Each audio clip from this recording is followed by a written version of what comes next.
Good morning everyone. Praise God. എൻ്റെ പേര് മഞ്ജു. ദൈവത്തിൻ്റെ നാമത്തിന് മഹത്വം ഉണ്ടാകട്ടെ. യേശുക്രിസ്തു ലോകത്തിലേക്ക് വന്നത് ഒരു മതം സ്ഥാപിക്കുന്നതിന് വേണ്ടിയൊന്നുമല്ല. ജീവനാണ് യേശുക്രിസ്തു, ജീവിതമാണ് യേശുക്രിസ്തു, വെളിച്ചമാണ് യേശുക്രിസ്തു, അല്ലെ? നമ്മൾക്കുള്ള ആഹാരമാണ് യേശുക്രിസ്തു. മനുഷ്യവർഗമാണ് യേശുവിനെ വെറും ഒരു പ്രോഫറ്റ് ആക്കിയും ഈ ലോകത്ത് ജീവിച്ചിട്ട് പോയ വേറെ ഏതോ ഒരു മതം സ്ഥാപിക്കുന്ന സാധാരണക്കാരനായ ഒരു വ്യക്തിയായിട്ടും ഒക്കെ ഡീവാല്യൂ ചെയ്യുന്നത്, അല്ലെ, വാല്യൂ കുറച്ച് കാണിക്കുന്നത്. യേശുക്രിസ്തു ദൈവമാണ്, ജീവനാണ്, അല്ലെ? നമുക്കറിയാം, ദൈവം ഇങ്ങനെ ഇസ്രായേൽ മക്കളോട് പറഞ്ഞിരുന്നത്, അവര് കനാനിലേക്ക് എൻ്റർ ചെയ്യുന്നതിന് മുമ്പേ മോസസ് വഴി ദൈവം ഇങ്ങനെ പറഞ്ഞത്, നിങ്ങളുടെ മുമ്പിൽ ഞാൻ ജീവനും വെക്കുന്നു, മരണവും വെക്കുന്നു. നിങ്ങളാണ് സെലക്ട് ചെയ്യേണ്ടത്. നിങ്ങൾക്ക് സെലക്ട് ചെയ്യാം. ഫ്രീ വിൽ ഉണ്ട്, നിങ്ങൾക്ക് ചൂസ് ചെയ്യാം, അല്ലെ? എന്ത് വേണമെങ്കിലും ചൂസ് ചെയ്യാം. മരണം വേണമെങ്കിൽ മരണം, ജീവൻ വേണമെങ്കിൽ ജീവൻ, ജീവിതം വേണമെങ്കിൽ ജീവിതം, അല്ലെ? അപ്പൊ ദൈവം നമ്മളോട് ഇന്ന് അത് തന്നെ പറയുന്നത്. കനാനിലേക്ക് എൻട്രി ചെയ്യാൻ അന്നിരുന്ന ഇസ്രായേൽ മക്കൾ എന്ന് പറയുമ്പോൾ ദൈവത്തിന്റെ ചോസൻ ജനറേഷനാണ്, ദൈവത്തിന്റെയാണ്, ഫസ്റ്റ് ബോൺ ആണ്, അല്ലെ? ഇസ്രായേലിനെ പറ്റി ദൈവം അങ്ങനെ പറഞ്ഞിരിക്കുന്നത്, എൻ്റെ ഫസ്റ്റ് ബോൺ എന്ന് പറഞ്ഞിരിക്കുന്നത്, എൻ്റെ ആദിജാതൻ എന്ന് പറഞ്ഞിരിക്കുന്നത്. അപ്പൊ ആദിജാതനായിരിക്കുന്ന ഇസ്രായേലിനോട് ദൈവം പറഞ്ഞു, നീ ഇന്ന് ജീവിതം ചൂസ് ചെയ്താൽ, നീ ഇന്ന് ജീവിതം തിരഞ്ഞെടുത്താൽ, അല്ലെ, എൻ്റെ കമാൻഡ്മെന്റ് ചെയ്തുകൊണ്ട് ജീവിതത്തിൽ കൂടെ നടക്കുവാണെങ്കിൽ നീയും നിന്റെ കുഞ്ഞുങ്ങളും എല്ലാം അനുഗ്രഹിക്കപ്പെട്ടായിരിക്കും. അല്ലെങ്കിലോ നീ മരണമാണ് നീ സെലക്ട് ചെയ്യുന്നതെങ്കിൽ, നീ ചൂസ് ചെയ്യുന്നെങ്കിൽ നാശമായിരിക്കും ജീവിതത്തിൽ, അല്ലെ? നമ്മളോടും അത് തന്നെയാണ് പറഞ്ഞിരിക്കുന്നത്. അപ്പൊ അതിനെപ്പറ്റി എനിക്ക് പറയാനുള്ളത്. അപ്പൊ നമുക്കൊന്ന് പ്രാർത്ഥിച്ച ശേഷം സംസാരിക്കാം. കർത്താവേ, ഈ സമയത്ത് നന്ദി പറയുന്നു. അങ്ങയുടെ സ്നേഹം ഞങ്ങളെ തേടുവെത്തുക. കർത്താവ്, ഞങ്ങളെ ജീവിതം ഞങ്ങൾക്ക് തിരഞ്ഞെടുക്കാൻ, ജീവൻ തിരഞ്ഞെടുക്കാനുള്ള കൃപ തന്നതും അങ്ങ് തന്നെയാണ്. ഇസ്രായേലിനെ പറ്റി ഫസ്റ്റ് ബോൺ എന്ന് പറഞ്ഞപ്പോൾ തന്നെ കർത്താവ്, അങ്ങയുടെ രക്തം കൊണ്ട് യേശുവെ ഞങ്ങൾ വീണ്ടെടുത്തതാ. ഞങ്ങളും കൺമണികൾ തന്നെ അങ്ങയുടെ. അതിനായിട്ട് നന്ദി പറയുന്നു. ഒരു കാലത്ത് ഒന്നിനും കൊള്ളാത്തവരായിരുന്നു ഞങ്ങൾ കർത്താവ്, മരിച്ചവരായിരുന്നു ഞങ്ങൾ. പക്ഷെ ഇന്ന് ജീവനോടെ കർത്താവ്, ജീവനായിട്ട് അങ്ങ് ഞങ്ങളുടെ ഉള്ളിലുള്ളതിനായിട്ട് നന്ദി പറയും. Thank you Jesus master God. ഇന്ന് ഞങ്ങളോട് സംസാരിക്കണേ holy spirit God. Thank you Jesus master. അബ്ബാ father, thank you so much. യേശുവിന്റെ നാമത്തിന് holy spirit God master, thank you so much. യേശുവിന്റെ നാമത്തിന് ആമേൻ. ആവർത്തന പുസ്തകത്തിലേക്ക് പോകാം. ഡ്യൂട്രോണമി അല്ല, എൻ്റെ 30-ാമത്തെ ചാപ്റ്ററിന്റെ 11 തൊട്ട് 20 വരെയുള്ള വാക്കുകൾ പെട്ടെന്ന് വായിക്കാം. ആവർത്തന പുസ്തകത്തെ പറ്റി പറയുമ്പോൾ മോസസിന്റെ അവസാനത്തെ പുസ്തകമാണ്, അല്ലെ? എന്ന് വെച്ച് കഴിഞ്ഞാൽ മോസസ് മരിക്കുന്നതിന് മുമ്പുള്ളത്. അപ്പൊ ദൈവം നമ്പേഴ്സിലൊക്കെ വെച്ച് തന്നെ, സംഖ്യാപുസ്തകത്തിൽ തന്നെ വെച്ച് 27-ാമത്തെ ചാപ്റ്ററിൽ വെച്ച് തന്നെ ദൈവം പറഞ്ഞു മോസസിനോട്, നീ നിന്റെ മരണത്തിന്റെ സമയം അടുത്തിരിക്കുന്നു, നീ കനാനിലേക്ക് എൻ്റർ ചെയ്യത്തില്ല, അല്ലെ? അപ്പൊ നിന്റെ മരണത്തിന്റെ സമയം അടുത്തിരിക്കുന്നു. അപ്പൊ എന്താ പറയുക, അവര് പറയേണ്ട കാര്യങ്ങളെല്ലാം, കൊടുക്കേണ്ട കമാൻഡ്മെന്റ്സ് എല്ലാം കൊടുത്ത്, അല്ലെ? ആവർത്തന പുസ്തകത്തിൽ പിന്നെ ഒരു പ്രാവശ്യം കൂടെ ആവർത്തിക്കുകയാണ് ചെയ്തിരിക്കുന്ന എല്ലാ കാര്യങ്ങളും. അപ്പോ ഇവിടെ ഇങ്ങനെയാണ് പറഞ്ഞിരിക്കുന്നത്. 11-ാമത്തെ വാക്കോട്ട് ആവർത്തന പുസ്തകത്തിന് 30-ന്റെ 11 തൊട്ട് 20 വരെ ഇങ്ങനെ പറഞ്ഞിരിക്കുന്നത്, ഞാൻ ഇന്ന് നിന്നോട് ആജ്ഞാപിക്കുന്ന ഈ കൽപ്പന നിനക്ക് പ്രയാസമുള്ളതല്ല, ദൂരമായുള്ളതുമല്ല. ഞങ്ങൾ കേട്ട് അനുസരിക്കേണ്ടതിന് ആർ സ്വർഗത്തിൽ കയറി കൊണ്ടുവന്ന് തരും എന്ന് പറയത്തക്കവണ്ണം അത് സ്വർഗത്തിലല്ല. നമ്മൾ കേട്ട് അനുസരിക്കേണ്ടതിന് ആർ സമുദ്രം കടന്ന് കൊണ്ടുവന്നു തരും എന്ന് പറയത്തക്കവണ്ണം അത് സമുദ്രത്തിനക്കരയുമല്ല. നീ അനുസരിപ്പാൻ തക്കവണ്ണം വചനം നിനക്ക് ഏറ്റവും സമീപം, നിന്റെ വായിലും നിന്റെ ഹൃദയത്തിലും തന്നെ ഇരിക്കുന്നു. ഇതാ ഞാൻ ഇന്ന് ജീവനും ഗുണവും മരണവും ദോഷവും നിന്റെ മുന്നിൽ വെച്ചിരിക്കുന്നു. അപ്പോ നമുക്കറിയാം, ഇസ്രായേൽ മക്കൾക്ക് ദൈവം കമാൻഡ്മെന്റ്സ് കൊടുത്ത്, ലോ കൊടുത്തിട്ടുണ്ടായിരുന്നു, ന്യായപ്രമാണം കൊടുത്തിട്ടുണ്ടായിരുന്നു. ജെന്റൈൽസ് ആയിരുന്ന ജാതികളായിരുന്നു നമ്മളുടെ ഹൃദയത്തിൽ ന്യായപ്രമാണം ദൈവവും എഴുതിയിട്ടുമുണ്ടായിരുന്നു, അല്ല? ദൈവം ഇങ്ങനെ പറഞ്ഞിരിക്കുന്നത്, ഈ ന്യായപ്രമാണം ഞാൻ വെക്കുന്ന കൽപ്പനകൾ, അല്ലെ, അതൊന്നും അകലത്തിലല്ല, നിന്റെ ഹൃദയത്തിൽ തന്നെ, നിന്റെ വായിൽ തന്നെ. നിനക്ക് അത് നടപ്പാക്കത്തക്ക രീതിയിലുള്ള എല്ലാ സാഹചര്യവും ഉണ്ട്, എല്ലാം ഞാൻ ഒരുക്കി തന്നിരിക്കുന്നു. നിന്റെ കൂടെയുണ്ട് ഈ വാക്കുകൾ. നിനക്ക് ഒട്ടും കഷ്ടപ്പെടേണ്ടില്ല. ഇത് എങ്ങനെ ഞാൻ കണ്ടെത്തും, ദൈവത്തിന്റെ ഹൃദയം എന്താണെന്ന് ഞാൻ എങ്ങനെ മനസ്സിലാക്കും എന്ന് ഓർത്ത് നീ ഒട്ടും ഭയഭ്രാന്തിപ്പെടേണ്ട കാര്യമില്ല. കാരണം നിന്റെ വചനം നിന്റെ ഒപ്പമുണ്ട് എന്നാ പറഞ്ഞിരിക്കുന്നത്. നിന്റെ വായിൽ നിന്റെ ഹൃദയത്തിലുമുണ്ട് എന്നാ പറഞ്ഞിരിക്കുന്നത്, അല്ലെ? അത്ര അടുത്താണ്, അല്ലെ? അത്ര അടുത്താണ് വചനം ഇരിക്കുന്നത്. അനുസരിച്ച് നീ ജീവിക്കുക. അപ്പൊ വചനം കൊണ്ട് ദൈവം ചെയ്യുന്ന ഒരു കാര്യം എന്താന്ന് വെച്ച് കഴിഞ്ഞാല്, ഇതാണ് ദൈവം ഉദ്ദേശിച്ചിരിക്കുന്നത്, ജീവനും ഗുണവും അല്ലെ? പിന്നെ മരണവും ദോഷവും. വചനം അനുസരിക്കുന്നവര്, ദൈവത്തിന്റെ പാതയിൽ കൂടെ നടക്കുന്നവർക്ക് ജീവനും ഗുണവും, വചനം അനുസരിക്കാതെ തന്റെ ഇഷ്ടത്തിന് നടക്കുന്ന വ്യക്തികൾക്ക് മരണവും ദോഷവും. അതിനെപ്പറ്റിയാ ദൈവം പറഞ്ഞിരിക്കുന്നത്. അപ്പൊ യേശുക്രിസ്തു ഈ നമുക്കറിയാം യഹോവ തന്നെയാണ് യേശുക്രിസ്തു. ദൈവം ഒരിക്കലും ചേഞ്ച് ചെയ്യുന്നില്ല അല്ലെ? അന്ന് ഇസ്രായേൽ മക്കളോട് സംസാരിച്ച അതേ ദൈവം തന്നെയാണ് മനുഷ്യന്റെ രൂപത്തിലേക്ക് ഈ ലോകത്തിലേക്ക് വന്ന യേശുക്രിസ്തു. അപ്പോ ദൈവം ഒരിക്കലും ചേഞ്ച് ചെയ്യുന്നില്ല. അതേ വർത്താനം തന്നെയാണ്, ഇതേ തന്നെ കാര്യങ്ങൾ തന്നെയാണ് നമ്മളോട് പറയുന്നത്. നിന്റെ മുമ്പിൽ ഞാൻ വെച്ചിരിക്കുകയാണ് ജീവനും ഗുണവും, അല്ലെങ്കിൽ മരണവും ദോഷവും. ഏത് വേണമെങ്കിലും തിരഞ്ഞെടുക്കാം. ഇസ്രായേൽ മക്കൾ ദൈവത്തിന്റെ പ്രിയപ്പെട്ടവരായിരുന്നു. ആദ്യജാതനായിരുന്നു ഇസ്രായേൽ എന്ന് പറഞ്ഞാല് അല്ലെ? തിരഞ്ഞെടുക്കപ്പെട്ട ഒരു ജനതയാണ് അല്ലെ? അപ്പൊ അങ്ങനെയാകുമ്പോ അവരുടെ കൂട്ടത്തിലാണ് നമ്മളെ ചേർത്തിരിക്കുന്നത്, യേശുവിൽ വിശ്വസിക്കുന്ന ആൾക്കാരെ അല്ലെ? നമ്മളെ തിരഞ്ഞെടുക്കുന്നതിന് മുമ്പേ അവരെ തിരഞ്ഞെടുത്തത്. അപ്പൊ അവരോട് പറയാം, നിന്റെ മുമ്പിൽ ഞാൻ ജീവൻ വെക്കുവാണ്, നീ ജീവനെ തിരഞ്ഞെടുക്കുക എന്നാ പറഞ്ഞിരിക്കുന്നത്. ഇവിടെ ഇനി 16ാമത്തെ വാക്കുതൊട്ട്, എങ്ങനെ എന്നാൽ നീ ജീവിച്ചിരുന്നു പെരുകയോ നീ കൈവശമാക്കുവാൻ ചെല്ലുന്ന ദേശത്ത് നിന്റെ യഹോവയായ ദൈവമായ യഹോവ നിന്നെ അനുഗ്രഹിക്കുകയും ചെയ്യേണ്ടതിന് നിന്റെ ദൈവമായ യഹോവയെ സ്നേഹിപ്പാനും അവന്റെ വഴികൾ നടപ്പാനും അവന്റെ കൽപ്പനകളും ചട്ടങ്ങളും വിധികളും പ്രമാണിപ്പാനും ഞാൻ ഇന്ന് നിന്നോട് ആജ്ഞാപിക്കുന്നു. എന്നാൽ നീ അനുസരിപ്പാതെ നിന്റെ ഹൃദയം മറുകയും നീ വശീകരിക്കപ്പെട്ട് അന്യദൈവങ്ങളെ നമസ്കരിച്ച് സേവിക്കുകയും ചെയ്താൽ നീ യോർദാൻ കടന്നു കൈവശമാക്കുവാൻ ചെന്ന ദേശത്ത് ദീർഘായുസ്സോടുകൂടി ഇരിക്കാതെ നിശ്ചയമായിട്ട് നശിച്ചു പോകും എന്ന് ഞാൻ ഇന്ന് നിങ്ങളെ അറിയിക്കുന്നു. ജീവനും മരണവും അനുഗ്രഹവും ശാപവും നിങ്ങളുടെ മുന്നിൽ വെച്ചിരിക്കുന്നു.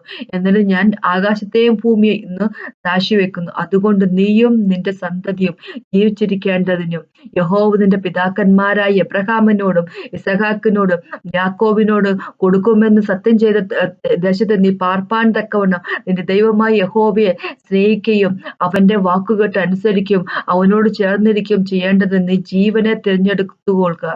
അപ്പോൾ നിനക്ക് ജീവനും ദീർഘായുസ്സുമുണ്ട്. അപ്പോ ഇതാണ് ദൈവത്തിന്റെ ആഗ്രഹം. യഹോവ നിന്റെ പിതാക്കന്മാരെ അബ്രഹാമിനോട് ഐസക്കിനോടും യാക്കോബിനും കൊടുക്കുമെന്ന് സത്യം ചെയ്ത ദേശത്ത് നീ പാർപ്പാൻ തക്കവണ്ണം ദൈവമായ യഹോവയെ സ്നേഹിക്കുകയും അവന്റെ വാക്ക് കേട്ട് അനുസരിക്കുകയും അവനോട് ചേർന്നിരിക്കുകയും ചെയ്യേണ്ടത് നീ ജീവനെ തിരഞ്ഞെടുക്കുക. അപ്പോ നമുക്കറിയാം, എബ്രഹാമിനും ഐസക്കിനും യാക്കോബിനും നല്ല അറിവുണ്ടായിരുന്നു. കനാൻ കൊടുക്കുമെന്ന് ദൈവം പറഞ്ഞിട്ടുണ്ട്. കനാനെ പറ്റിയല്ല ശരിക്കും പറഞ്ഞാൽ ദൈവം ഉദ്ദേശിച്ചത് എന്നുള്ള നല്ല അറിവുണ്ടായിരുന്നു. അതുകൊണ്ട് തന്നെയാണ് എബ്രായ ലേഖനത്തിൽ 11ാമത്തെ ചാപ്റ്ററില് എബ്രാഹിമിനെ പറ്റി പറയുന്നത്.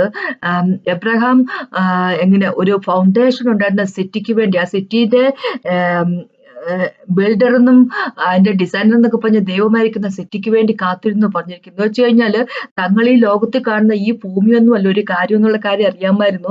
പക്ഷെ എന്നിരുന്നാലും ഞങ്ങൾക്ക് ജനതയായിട്ട് ജീവിക്കാൻ വേണ്ടി ദൈവം തന്നിരിക്കുന്ന കനാൻ എന്ന രാജ്യത്തേക്ക് കടക്കണം എന്നുള്ളതും അവർക്ക് കൃത്യമായിട്ട് അറിയാൻ വേണ്ടി. ഇപ്പൊ ദൈവം പറഞ്ഞിരിക്കുക, നിന്റെ യഹോവയോടൊപ്പം ജീവിക്കുന്നതിന് വേണ്ടി അവന്റെ കൽപ്പനകൾ നീ പാലിക്കുമെന്ന് പറയുക. നീ പാലിക്കുവാണെങ്കിൽ നീ ജീവനെ തിരഞ്ഞെടുക്കുന്നു.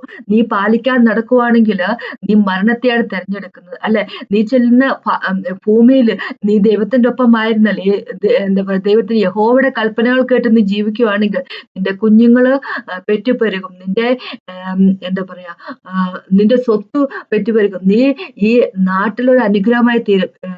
ആവർത്തന പുസ്തകത്തിൽ തന്നെ 28ാമത്തെ ചാപ്റ്ററിലേക്ക് പോകും നമുക്ക് കാണാൻ പറ്റും. ദൈവം കൊടുക്കും എന്ന് അവരോട് പറഞ്ഞിരിക്കുന്ന അനുഗ്രഹങ്ങളെ പറ്റിയും വരും എന്ന് പറഞ്ഞ ശാപങ്ങളെ പറ്റിയുണ്ട് അല്ലെ? ദൈവത്തിന്റെ വഴി കൂടെ നടക്കുവാണെങ്കിൽ അവർക്ക് എന്തൊക്കെ അനുഗ്രഹങ്ങൾ ദൈവം പറഞ്ഞിട്ടുണ്ടോ അതേപോലെ തന്നെ ദൈവത്തിന്റെ വഴി കൂടെ നടന്നില്ല എങ്കിൽ അവർക്ക് വരാനിരിക്കുന്ന അനർത്ഥങ്ങളെ പറ്റി ദൈവം പറഞ്ഞിട്ടുണ്ട്. അപ്പൊ ഇവിടെ എന്താ ദൈവം പറയുന്നതെന്ന് വെച്ച് കഴിഞ്ഞാലും ദൈവം ഇസ്രായേൽ മക്കളെ കൊണ്ട് ഉദ്ദേശിച്ചത് വെറുമൊരു കനാൻ കൊടുത്ത് അവരെ ലോകത്തിലങ്ങ് പാർപ്പിക്കാം എന്നുള്ളതല്ല. അതല്ല ദൈവത്തിന്റെ ഉദ്ദേശം. നമ്മളെ എല്ലാവരെയും ഈ നാട്ടില് കുറേയധികം സ്വത്തും പണവും തന്ന് നമ്മൾ ഇവിടെ തന്നെ സെറ്റിൽ ചെയ്യിപ്പിക്കാം എന്നുള്ളതല്ല ദൈവത്തിന്റെ ഉദ്ദേശം എന്നാ ദൈവം പറഞ്ഞേക്കുന്നു. ഓൾഡ് ടെസ്റ്റ്മെന്റ് എന്ന് പറഞ്ഞാല് ഇസ്രായേൽ മക്കൾ വഴി ദൈവം ചെയ്തുകൊണ്ടിരുന്ന പ്രവൃത്തി അതെല്ലാം ന്യൂ ടെസ്റ്റ്മെന്റിന്റെ ഷാഡോ ആയിരുന്നു അല്ലെ, നിഴലായിരുന്നു. അപ്പൊ അവിടെ ദൈവം പറയുക, നിനക്ക് ഞാൻ വെറുതെ തരാനിരിക്കുന്നത് ഭൂമി മാത്രമല്ല, നിന്റെ മുമ്പിൽ ഞാൻ വെക്കുന്നത് ജീവനാണ് വെക്കുന്നത് അല്ലെ? നിന്റെ മുമ്പിൽ ജീവനും വെക്കുന്നു, ഞാൻ മരണവും വെക്കുന്നു. ഏത് നിനക്ക് വേണമെങ്കിൽ ചൂസ് ചെയ്യാം അല്ലെ? ഇത് നിന്നെ ആശ്രയിച്ചിരിക്കും അല്ലെ? ഞാൻ നിനക്ക് ഈ 2 ഓപ്ഷൻ തരികയാണ്. എന്റെ ആഗ്രഹം നീ എന്റെ ഒപ്പം ഉണ്ടായിരിക്കണമെന്നാണ്. എന്റെ ആഗ്രഹം നീ ജീവിതത്തെ തെരഞ്ഞെടുക്കണമെന്നാണ്.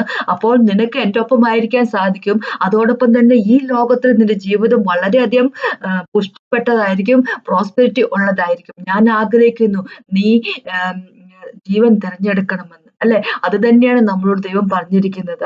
നമ്മളുടെ വാഗ്ദത്ത ഭൂമിയായിട്ടുള്ള യേശുവിൽ നമ്മൾ ചെന്നെത്തണം. ഇവിടെ ഇസ്രായേൽ മക്കള് വാഗ്ദത്ത ഭൂമിയിലേക്ക് കടക്കുന്നതിന് മുമ്പ് ജോർഡാന്റെ ഇപ്പുറത്തെ കരയിൽ നിന്നുകൊണ്ടാണ് മോസസ് ഇതെല്ലാം പറയുന്നത്, അല്ലെ? നമുക്കറിയാം മോസസ് കനാലിലേക്ക് കടന്നിട്ടില്ല, അല്ലെ? മോസിനെ കനാലിലേക്ക് കടക്കാൻ ദൈവം അനുവദിച്ചില്ല. അപ്പൊ ഇപ്പോഴത്തെ ഭൂമിയിൽ നിന്നുകൊണ്ട്, കരയിൽ നിന്നുകൊണ്ട് മോസസ് എല്ലാം ഇങ്ങനെ പറയുവാണ്. അപ്പൊ നമ്മൾക്കറിയാം നമ്മളുടെ വാഗ്ദത്ത ഭൂമിയായിട്ടുള്ള യേശു, അല്ലെ? യേശു നമുക്ക് കിട്ടിയേ പറ്റത്തുള്ളൂ, അല്ലെ?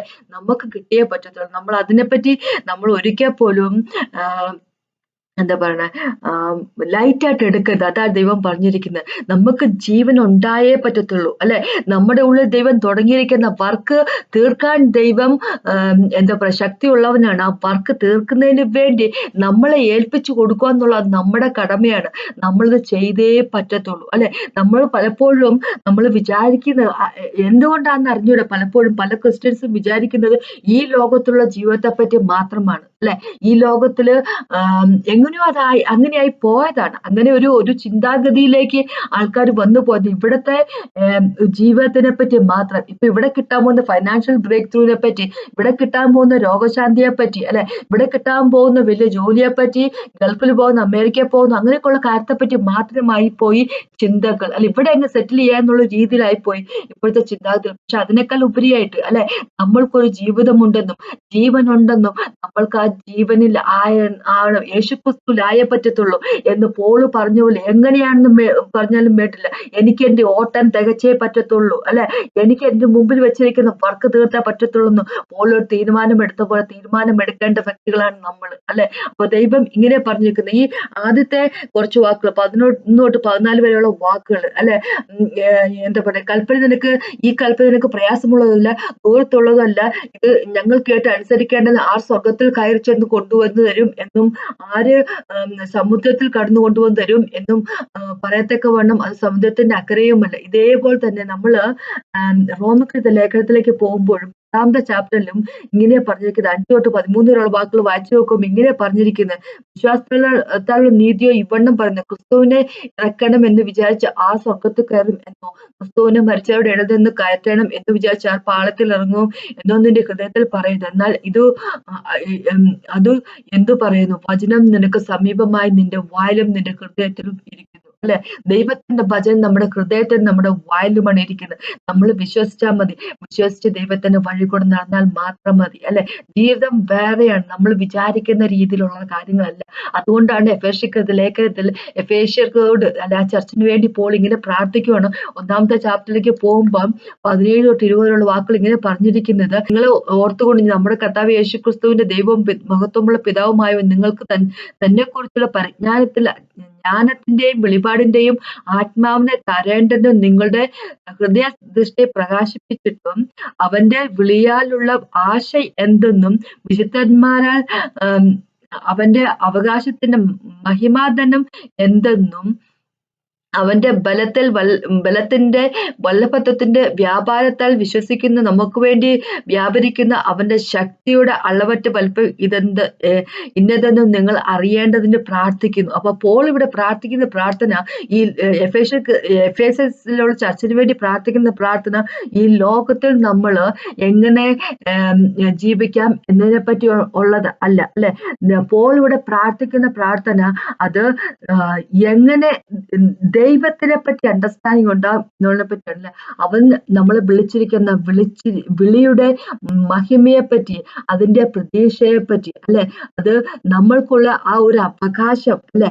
ദൈവം നമ്മൾക്ക് വേണ്ടി കരുതിയിരിക്കുന്ന ഇൻഹെറിറ്റൻസിനെ പറ്റി, വിശുദ്ധന്മാരുടെ ഇടയിൽ നമ്മൾക്ക് അവകാശത്തെ പറ്റി, ദൈവത്തിന്റെ ആ ശക്തി, നമ്മുടെ നേരെ വ്യാപരിക്കുന്ന ആ ശക്തി, അതേ സെയിം ശക്തി കൊണ്ടാണ് യേശുക്രിസ്തു മരിച്ചൊരു ഇടയിൽ നിന്ന് ഉയർത്തെഴുന്നേൽപ്പിക്കുകയും, അല്ലെ, ഇന്ന് പിതാവിന്റെ വലഭാഗത്ത് ഇരുത്തുകയും ചെയ്തിരിക്കുന്നത്. അതേ ആ ശക്തിയുടെ ഒരു വലിപ്പത്തെ പറ്റി, അതിന്റെ ശക്തിയെ പറ്റി, ആ പവറിനെ പറ്റി നമ്മൾ മനസ്സിലാക്കുകയും വേണം.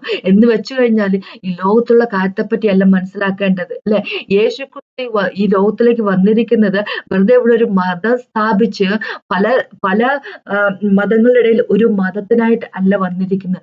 ദൈവത്തിന്റെ അത്യന്തം ശക്തിയെപ്പറ്റി മനസ്സിലാക്കി തരുന്നതിനു വേണ്ടിയും ദൈവത്തിൽ വിശ്വസിക്കുന്നവർക്കായിട്ട് ദൈവം ഒരുക്കുന്ന ആ പ്രതീക്ഷയെപ്പറ്റി നമ്മളെ പറഞ്ഞ് മനസ്സിലാക്കുന്നതിനു വേണ്ടി നമ്മൾക്കുള്ള ഇൻഹെറിറ്റൻസിനെ പറ്റി അല്ലെ, അതിനു വേണ്ടി നമ്മുടെ കണ്ണുകൾ തുറക്കുന്നതിനു വേണ്ടി അല്ലെ, മരിച്ചു പോയിരുന്ന നമ്മളെ തിരിച്ച് ദൈവത്തിലേക്ക് കൊണ്ടുപോകുന്നതിന് വേണ്ടി, ജീവനെ തിരഞ്ഞെടുപ്പിക്കുന്നതിന് വേണ്ടി അല്ലെ, അതിനായിട്ടാണ് യേശുക്രിസ്തു ലോകത്തിൽ വരുന്നത്. കാരണം ദൈവം യേശുക്രിസ്തു ജീവനാണ്. ജീവനെ തിരഞ്ഞെടുക്കുന്ന വ്യക്തികളായിരിക്കണം. ഇവിടെ ഇങ്ങനെയാ പറഞ്ഞിരിക്കുന്നത്, ആവർത്തന പുസ്തകത്തിന് 30 പോകുമ്പോ ഇങ്ങനെ പറഞ്ഞിരിക്കുന്നത്, അന്യദൈവങ്ങളെ നീ വാഴ്ത്തിക്കൊണ്ട് അല്ലെ, അന്യദൈവങ്ങളുടെ പുറകെ പോയി നീ മരണത്തെ നീ തിരഞ്ഞെടുക്കുന്ന വ്യക്തി ആകരുത്. അപ്പൊ അത് തന്നെ ഇന്ന് നമ്മളോട് ദൈവം പറഞ്ഞിരിക്കുന്നത്, ഈ ലോകത്തെ തിരഞ്ഞെടുത്തുകൊണ്ട് മരണത്തെ തിരഞ്ഞെടുക്കുന്ന വ്യക്തികളാകരുത്. യേശുക്രിസ്തുവിനെ തിരഞ്ഞെടുത്തുകൊണ്ട് ജീവനെ തിരഞ്ഞെടുക്കുന്ന വ്യക്തികളായിരിക്കണം. യേശുക്രിസ്തു ജീവനാണ് അല്ലെ, അവന്റെ കൽപ്പനകളെ കേട്ട് അനുസരിച്ചുകൊണ്ട്, കൽപ്പന നമ്മുടെ ഹൃദയത്തിലാണ് ഇപ്പൊ എഴുതിയിരിക്കുന്നത്, കൽപ്പന നമ്മുടെ വായിലുണ്ട്, അത് അനുസരിച്ചുകൊണ്ട് നമുക്ക് മുമ്പോട്ട് പോകാം അല്ലെ, അതനുസരിച്ച് നമുക്ക് മുമ്പോട്ട് പോകാം. നമ്മുടെ ശ്രദ്ധ യേശുവിലായിരിക്കട്ടെ. നമ്മുടെ ശ്രദ്ധ ഈ ലോകത്ത് കിട്ടാനിരിക്കുന്ന മഹിമയെക്കുറിച്ച് ആകാതിരിക്കട്ടെ. ഈ ലോകത്ത് നമുക്ക് പലരും നമ്മുടെ മുമ്പിൽ വന്നെന്നിരിക്കും, പക്ഷെ അവിടെയെല്ലാം നമ്മൾക്ക് ഇഷ്ടപ്പെടുന്നത് അവനെ ആയിരിക്കട്ടെ, യേശുക്രിസ്തു ആയിരിക്കട്ടെ നമ്മളുടെ ആഗ്രഹം അല്ലെ. അതിനെപ്പറ്റിയാ പറയുന്നത്. വളരെ കുറച്ച് നാളുകളേ ഉള്ളൂ നമ്മളെ ലോകത്തിൽ അല്ലെ. അപ്പോ നമുക്ക് ജീവനെ തിരഞ്ഞെടുക്കുന്ന വ്യക്തികളായിരിക്കാം, മരണത്തെ തിരഞ്ഞെടുക്കുന്ന വ്യക്തികളാകാതിരിക്കും അല്ലെ. അന്നത്തെ കാലത്തെ ആൾക്കാരോട് ദൈവം പറഞ്ഞുകൊണ്ടിരുന്നത്, ഇസ്രായേൽ മക്കളോട് പറഞ്ഞുകൊണ്ടിരുന്നത്, നീ അന്യ ദൈവങ്ങളെ വാഴ്ത്താൻ പോകുന്നവനായിരിക്കരുത് അല്ലെ, യഹോവയുടെ വഴി കൂടെ നടക്കുന്നവനായിരിക്കണം ആണെങ്കിൽ നീ ജീവൻ തിരഞ്ഞെടുക്കുമെന്ന് പറയുമ്പോൾ നിന്റെ കുഞ്ഞുങ്ങള് മൾട്ടിപ്ലൈ ചെയ്യില്ല, നിനക്ക് സന്തതി പരമ്പര ഉണ്ടാകും, നിനക്ക് ആവശ്യത്തിലുള്ള സാധനങ്ങളെല്ലാം ദൈവം ലോകത്ത് തരും അല്ലെ, കാര്യങ്ങളൊക്കെ ദൈവം തരും എന്ന് പറയുമ്പോൾ ഇന്ന് നമ്മളോട് പറയുന്നത്, ഈ ലോകത്തിന്റെ പുറകെ പോകരുത്, സോഷ്യൽ മീഡിയയുടെ പുറകെ പോകരുത്, മറ്റുള്ളവർ പറയുന്ന അനുസരിച്ച് തുള്ളാൻ പോകരുത്, വേറെ വിഗ്രഹാരാധനയ്ക്ക് പോകരുത് അല്ലെ, നീ വരേണ്ടത് എന്റെ കൂടെയാണെന്ന് യഹോവ നമ്മളോട് പറയുവാണ്. ദൈവത്തിന്റെ വചനം അനുസരിച്ചുകൊണ്ട് അവന്റെ സ്നേഹത്തിൽ വസിക്കുന്ന വ്യക്തികളാണ്. യേശുക്രിസ്തു ഇങ്ങനെ പറഞ്ഞു, ഞാൻ എന്റെ പിതാവിന്റെ സ്നേഹത്തിൽ വസിക്കുന്നത് പോലെ നിങ്ങളും എന്റെ സ്നേഹത്തിൽ വസിക്കണം. ഞാൻ എന്റെ പിതാവിന്റെ സ്നേഹത്തിൽ വസിക്കുന്നത് എങ്ങനെയാ, പിതാവിന്റെ കൽപ്പനകൾ അനുസരിച്ചുകൊണ്ട് എന്ന് പറഞ്ഞുകൊണ്ട് നമ്മളും യേശുവിന്റെ കൽപ്പനകൾ അനുസരിച്ച് ജീവിക്കുന്ന വ്യക്തികളായിരിക്കാം. നമുക്ക് അധികം സമയമില്ല, നമ്മളെപ്പോഴും മനസ്സിലാക്കുക, അധികം സമയമുള്ള വ്യക്തികളല്ലേ നമ്മൾ അല്ലെ.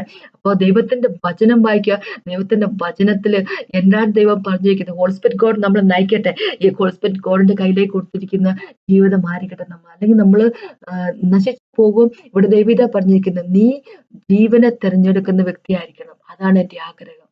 ഞാനായിരിക്കണം നിന്റെ പ്രേസ് അല്ലെ, എങ്ങനെ പറഞ്ഞേക്കും, ഞാനായിരിക്കണം നിന്റെ പ്രേസ്, ഞാനായിരിക്കണം നിന്റെ ജീവിതം. അതല്ല എങ്കിൽ നഷ്ടപ്പെട്ടു പോയി നമുക്ക് നഷ്ടപ്പെട്ടു പോകാൻ ഈ ഒരു ജീവിതം മാത്രമേ ഇനി നമുക്ക് തിരഞ്ഞെടുക്കാൻ സാധിക്കത്തില്ല. നഷ്ടപ്പെട്ടു പോയി കഴിഞ്ഞാൽ നമുക്ക് തിരഞ്ഞെടുക്കാൻ സാധിക്കത്തില്ല. അതിനെപ്പറ്റി ദൈവം പറയുന്നത്, ജീവനെ തിരഞ്ഞെടുക്കുന്ന വ്യക്തികളായിരിക്കാം നമുക്ക് അല്ലെ. അതിനെപ്പറ്റിയാണ് എനിക്കിത് പറയാനുള്ള. പങ്കുന്ന് പ്രാർത്ഥിച്ചു നിർത്താം. കർത്താവ് സമയത്ത് നന്ദി പറയുന്നു കർത്താവെ.